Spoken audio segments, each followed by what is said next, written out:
International phonetic alphabet, جنہیں مخفف طور پر IPA کہتے ہیں، یعنی بین الاقوامی صوتی علامات.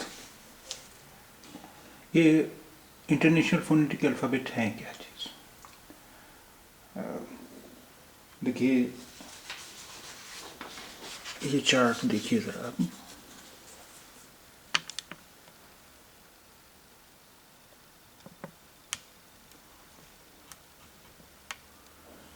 اس چارٹ میں جو علامات ہیں، نشانات ہیں، کیا انہیں آپ نے کہیں دیکھا ہے یا انہیں آپ پہچانتے ہیں؟ آپ نے دیکھا ہوگا کہ سبھی اچھی ڈکشنریز میں، اچھی لغات میں، انگریزی کی اچھی لغات میں، لفظ کے ساتھ ان کا تلفظ بھی دیا ہوتا ہے. اس الفاظ کے تلفظ کے لیے، الفاظ کا تلفظ بتلانے کے لیے ہم انہی صوتی علامات یعنی انٹرنیشنل فونیٹک الفابیٹ کا استعمال کرتے ہیں. مثلا اگر آپ ڈکشنری میں دیکھیں یہ لفظ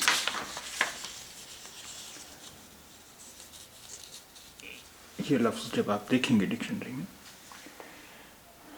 تو یہ لفظ ہے، اس کے بعد اس کے ساتھ ہی یہ اس کا تلفظ لکھا ہوا ہے انٹرنیشنل فونیٹک الفابیٹ یعنی IPA میں. سوال یہ ہے کہ کسی لفظ کا تلفظ بتانے کے لیے ہمیں ان علامات کی ضرورت کیوں پڑی؟ دیکھیے، آپ جانتے ہیں کہ انگریزی زبان میں حروف کی تعداد 26 ہے، جبکہ اس زبان میں آوازوں کی تعداد 44 ہے. اب ظاہر ہے کہ ان کا تلفظ، کسی لفظ کا تلفظ بتلانے کے لیے یہ 26 حروف تو کم پڑتے ہیں. اس لیے ان حروف کا استعمال کر کے کسی لفظ کا صحیح تلفظ نہیں بتایا جا سکتا. اس لیے کسی لفظ کا تلفظ بتلانے کے لیے یہ IPA یا انٹرنیشنل فونیٹک الفابیٹ کا استعمال کیا جاتا ہے. یہ فونیٹک الفابیٹس انگریزی کے جو ہیں، چونکہ آوازیں 44 ہیں، اس لیے 44 حروف یا 44 علامات ان کے لیے مقرر ہیں. یعنی ہر آواز کے لیے ایک علامت یا ایک نشان موجود ہے. اب آپ کہہ سکتے ہیں کہ یہ IPA یا انٹرنیشنل فونیٹک الفابیٹ سیکھنے کی ہمیں ضرورت کیا ہے، کیونکہ جن ڈکشنریز میں ان کا استعمال ہوتا ہے، ان علامات کا استعمال ہوتا ہے، وہاں پر ان کی وضاحت یا ان کا صحیح تلفظ کیسے کیا جائے وہ بھی دی ہوتی ہے. اب ضرورت انٹرنیشنل فونیٹک الفابیٹ سیکھنے کی اس لیے ہے کیونکہ ہمارے اسکولوں میں تلفظ صحیح طرح سے سکھایا نہیں جاتا ہے. اور اس کی وجہ یہ ہے کہ ہمارے یہاں کسی آواز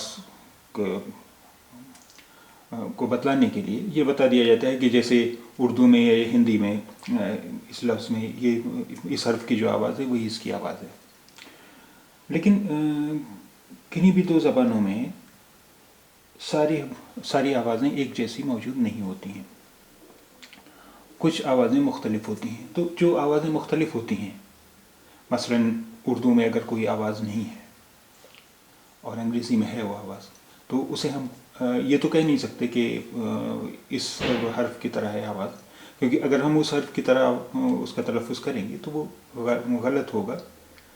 ہمارا تلفظ دوسرے کو سمجھنے میں پریشانی ہوگی، اور اسی طرح جب دوسرا بولے گا جس کا تلفظ صحیح ہے، درست ہے، تو ہم اس کی بات بھی اتنی آسانی سے سمجھ نہیں سکیں گے. ہمیں کافی سوچنا پڑے گا، دماغ پہ زور ڈالنا پڑے گا، اٹکلیں لگانی پڑیں گی کہ